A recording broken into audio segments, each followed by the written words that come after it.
प्रेरणा 10वीं कक्षा की छात्रा थी। उसे अपने क्लास टीचर अरुण से प्यार हो गया था और वो हमेशा उनके ख्यालों में खोई रहती। फिर क्या हुआ, जानने के लिए देखते हैं क्लास टीचर से प्यार। अरुण सर क्लास में बच्चों को पढ़ा रहे थे, लेकिन प्रेरणा का ध्यान पढ़ाई पर नहीं था। वो सिर्फ अरुण सर को देख रही थी। प्रेरणा, तुम्हारा ध्यान किधर है? जी यही है सर। तो बताओ, अभी मैं क्या पढ़ा रहा हूँ? जी वो प्रेरणा चुप थी, क्योंकि उसे पता ही नहीं था कि अरुण सर क्या पढ़ा रहे थे। क्लास के सभी बच्चे हंसने लगते हैं। तुम सब चुप हो जाओ, किसी पर हंसना अच्छी बात नहीं है। प्रेरणा, तुम 10वीं कक्षा में पढ़ती हो, तुम्हें इस बात का बहुत ध्यान रखना चाहिए और अपनी पढ़ाई पर ध्यान देना चाहिए। तुम्हारे बोर्ड एग्जाम्स आने वाले हैं, अगर तुमने रिजल्ट अच्छा नहीं किया तो मेरी बहुत बदनामी हो जाएगी। मुझे माफ कर दीजिए सर, मैं अपना ध्यान पढ़ाई में लगाऊंगी। ठीक है, बैठ जाओ। सभी बच्चों ध्यान से सुनो, कल रविवार है, कल छुट्टी है, इसलिए मैं तुम लोगों को कुछ होमवर्क दे रहा हूँ। सोमवार को सब अपना अपना होमवर्क करके लाना। रविवार सुनते ही प्रेरणा उदास हो जाती है और मन में सोचती है, कल स्कूल बंद है, मैं स्कूल नहीं आऊंगी तो अरुण सर को कैसे देखूंगी। अरुण सर कितने हैंडसम हैं, इनको जब तक ना देखूं तो मेरा मन ही नहीं लगता। मैं अरुण सर को कैसे बताऊं कि मैं उनसे कितना प्यार करती हूँ। शाम को छुट्टी के बाद सभी बच्चे घर चले जाते हैं। दूसरे दिन रविवार की छुट्टी थी। प्रेरणा देर तक सो रही थी, तभी उसकी माँ सुजाता उसके कमरे में आई। प्रेरणा, बेटी प्रेरणा, उठ जाओ, सुबह के 10 बज चुके हैं। नहा धोकर तैयार हो जा, स्कूल से जो होमवर्क मिला है उसे पूरा कर ले। ओहो माँ, थोड़ी देर और सोने दो ना, कितना अच्छा सपना देख रही थी, आपने जगा दिया। सपने बाद में देख लेना, पहले उठ जा। प्रेरणा उठ जाती है। ओहो, कितना सुहाना सपना था। सपने में अरुण सर और मैं क्लास में अकेले थे। काश कभी ऐसा मौका सच में मिल जाता। प्रेरणा उठकर नहा लेती है और नाश्ता करके बैठी होती है।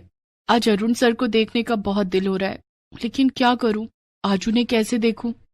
तभी उसके दिमाग में एक आइडिया आता है। सवाल समझ नहीं आने का बहाना बनाकर उन्हें वीडियो कॉल करती हूँ, इसी बहाने उन्हें देख लूंगी, लेकिन उससे पहले थोड़ा मेकअप कर लूं। प्रेरणा मेकअप करती है और तैयार होने के बाद अरुण सर को वीडियो कॉल करती है। हेलो प्रेरणा, बोलो क्या बात है, तुमने मुझे वीडियो कॉल क्यों किया है? सर, मुझे कुछ सवाल समझ में नहीं आ रहे थे, क्या आप मेरी मदद करेंगे? हाँ पूछो, कौन सा सवाल तुम्हें नहीं समझ आ रहा है? प्रेरणा अरुण सर से सवाल पूछती है। थोड़ी देर के बाद वो फोन रख देती है। आज तो अरुण सर को देख लिया, अब हर रविवार यही करूंगी। अब प्रेरणा हर रविवार को अरुण सर को वीडियो कॉल करती और सवाल पूछने के बहाने उन्हें देखा करती। एक दिन, छिप छिप कर प्यार करना तो बहुत हो गया, अब मुझे अरुण सर को बताना होगा कि मैं उनसे कितना प्यार करती हूँ, लेकिन कैसे बताऊं। तभी क्लास में एक नोटिस आया जिसमें लिखा था कि इस शनिवार सभी बच्चे पिकनिक पर जा रहे हैं और साथ में उनके क्लास टीचर भी होंगे। ये बहुत अच्छा मौका है, पिकनिक के बहाने उन्हें अपने दिल की बात बता दूंगी। प्रेरणा बेसब्री से शनिवार का इंतजार करने लगी। शनिवार आने से पहले उसने अपने पिताजी से पैसे लेकर कुछ चॉकलेट खरीदे। अरुण सर को पहले ये चॉकलेट दूंगी और फिर उनसे अपने दिल की बात कह दूंगी। प्रेरणा बहुत खुश थी। शनिवार आते ही उसने बहुत सुंदर सी ड्रेस पहनी और चॉकलेट लेकर स्कूल बस में बैठ गई। स्कूल बस जब सभी बच्चों को पिकनिक स्पॉट लेकर पहुंची तो सभी बच्चे पिकनिक मनाने लगे। कोई खेल रहा था, कोई झूला झूल रहा था, तो कोई चिप्स खा रहा था, लेकिन इन सब के बीच प्रेरणा की नजर अरुण सर पर टिकी हुई थी। अरुण सर से अपने दिल की बात कैसे कहूँ, सर के पास तो हमेशा कोई ना कोई रहता है। तभी प्रेरणा का ध्यान पिकनिक स्पॉट पर एक झील पर जाता है जिसमें कई लोग बोटिंग कर रहे थे। सर से कहती हूँ कि मुझे बोटिंग करनी है और वो मुझे बोट में लेकर चले। ऐसा सोचकर प्रेरणा अपने टीचर अरुण के पास जाती है और उनसे कहती है कि वो उसे बोटिंग कराने के लिए ले चले। लेकिन प्रेरणा, मैं बाकी बच्चों को छोड़कर नहीं जा सकता, बाकी बच्चों के प्रति भी तो मेरी जिम्मेदारी है। प्लीज सर, बस थोड़ी देर के लिए चलिए, मैंने कभी बोटिंग नहीं की, आज मैं बोटिंग करना चाहती हूँ। ठीक है, चलो। अरुण सर प्रेरणा को लेकर झील में बोटिंग कराने के लिए जाते हैं। बोट में बैठने में अरुण सर प्रेरणा की मदद करते हैं और उसका हाथ पकड़कर उसे बोट में बिठाते हैं। ये सब प्रेरणा को बहुत अच्छा लगता है। फिर दोनों बोटिंग करने लगते हैं। तभी प्रेरणा अपने बैग से चॉकलेट निकालकर अरुण सर को देती है। ये क्या है प्रेरणा? ये चॉकलेट है सर। लेकिन मेरे लिए क्यों? क्योंकि आप मेरे लिए बहुत खास हैं। क्या मतलब, मैं समझा नहीं। अरुण सर, मैं आपसे बहुत प्यार करती हूँ। अच्छा, तो ये सब कहने के लिए तुम मुझे यहाँ लेकर आई हो? हाँ अरुण सर। प्रेरणा, ये तुम्हारी पढ़ाई करने की उम्र है, और मैं तुम्हारा टीचर हूँ, गुरु हूँ। गुरु पिता के समान होता है। तुम्हें मेरे बारे में न सोचकर अपनी पढ़ाई पर ध्यान देना चाहिए। लेकिन सर, मेरा पढ़ाई में बिल्कुल मन नहीं लगता है। जब तक आपको ना देख लूं मेरा दिन नहीं बनता। प्रेरणा, अब हमें चलना चाहिए। क्लास के बाकी बच्चे मुझे ढूंढ रहे होंगे। लेकिन सर, जब तक आप मेरी बात का जवाब नहीं देंगे मैं यहाँ से नहीं जाऊंगी और झील में कूद जाऊंगी।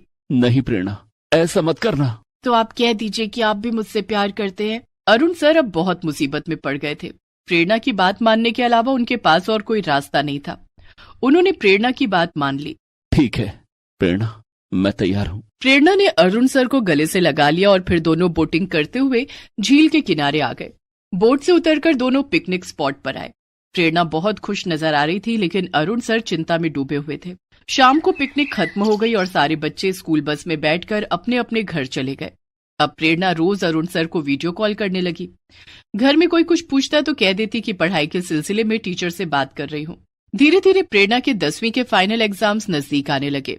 एक दिन, सभी बच्चों ध्यान से सुनो। 2 महीने बाद आप लोगों के फाइनल एग्जाम्स हैं। आप लोगों को 2 महीने की छुट्टियां दी जा रही हैं ताकि आप लोग परीक्षा की तैयारी कर सको। 2 महीने? 2 महीने तो बहुत ज्यादा होते हैं सर। अगर इस बीच हमें आपसे कुछ पूछना हो तो हम क्या करेंगे? तुम मुझसे फोन पर पूछ सकती हो प्रेरणा। कोई भी बच्चा मुझसे फोन पर कुछ भी पूछ सकता है। लेकिन उस दिन घर जाने के बाद प्रेरणा सोचती है कि 2 महीने तक अरुण सर से सिर्फ फोन पर बातें करके उसका काम नहीं चलेगा। वो तो उनसे रोज मिलना चाहती है। तभी उसे एक आइडिया आया। अरुण सर से ट्यूशन पढ़ने के बहाने उन्हें अपने घर पर बुलाऊंगी। प्रेरणा उसी समय अपने पिताजी के पास जाती है और कहती है, पिताजी, 2 महीने बाद मेरी 10वीं की बोर्ड परीक्षाएं हैं। परीक्षाएं अच्छे से हों और अच्छे नंबर आए, इसके लिए मैं ट्यूशन पढ़ना चाहती हूँ। ठीक है प्रेरणा, मैं तुम्हारे लिए एक अच्छा सा टीचर रख देता हूँ जो तुम्हारे पढ़ाने के लिए रोज घर आएगा। पिताजी, आपको टीचर ढूंढने की कोई जरूरत नहीं है। अरुण सर है ना, उनसे अच्छा टीचर और कोई हो ही नहीं सकता। क्लास के सभी बच्चे उनकी बहुत तारीफ करते हैं। अगर अरुण सर ने मुझे ट्यूशन पढ़ाया तो मैं क्लास में तो क्या पूरे स्कूल में अव्वल आऊंगी। ठीक है, मैं कल ही अरुण सर से बात करता हूँ। प्रेरणा के पिता प्रदीप ने दूसरे दिन अरुण सर से बात की और प्रेरणा को ट्यूशन पढ़ाने के लिए कहा। दूसरे दिन से अरुण सर रोज प्रेरणा को ट्यूशन पढ़ाने उसके घर आने लगे। लेकिन प्रेरणा का अब भी पढ़ने में मन नहीं लगता था। प्रेरणा, मैं देख रहा हूँ कि तुम्हारा पढ़ने में बिल्कुल मन नहीं लगता। क्या करूँ सर, जब आप सामने होते हैं तो मैं आपको ही देखती रह जाती हूँ। क्या इसी के लिए तुमने मुझे ट्यूशन पर रखा है? देखो प्रेरणा, अगर तुम्हारा रिजल्ट अच्छा नहीं हुआ तो मेरी छवि खराब हो जाएगी। सब यही कहेंगे कि मैं अच्छा टीचर नहीं हूँ। क्या तुम यही चाहती हो? नहीं, मैं चाहती हूँ कि सब आपकी बहुत तारीफ करें। तो फिर अभी पढ़ाई पर ध्यान दो। परीक्षा खत्म होने के बाद हम दोनों कहीं घूमने चलेंगे। ये सुनकर तो प्रेरणा के जैसे पंख लग गए। उस दिन से वो पढ़ने में काफी ध्यान देने लगी और मेहनत भी करने लगी। देखते ही देखते 2 महीने गुजर गए और प्रेरणा की परीक्षाएं नजदीक आ गई। प्रेरणा ने अच्छी तरह से अपनी परीक्षा दी। कुछ दिनों के बाद परीक्षा का रिजल्ट भी आ गया। लेकिन उस दिन रिजल्ट घोषित करने के लिए क्लास में अरुण सर नहीं आए, कोई और ही आया। बच्चों, मेरा नाम विनीता है। मैं कक्षा 11वीं की टीचर हूँ। आप में से प्रेरणा कौन है? मैं हूँ मैम। प्रेरणा, तुम पूरे स्कूल में अव्वल आई हो। लेकिन अरुण सर क्यों नहीं आए मैम? अरुण सर शहर छोड़कर चले गए हैं। उन्होंने दूसरे शहर में कोई दूसरा स्कूल ज्वाइन कर लिया है। प्रेरणा के समझ में नहीं आ रहा था कि वो अपने अव्वल आने की खुशी मनाए या अरुण सर के जाने का गम। उसने अरुण सर को फोन किया लेकिन उनका नंबर बंद था। वो समझ गई कि उसका रिजल्ट सबसे अच्छा हो, इसके लिए अरुण सर ने उसकी सारी शर्तें मानी और एक गुरु का धर्म निभाया।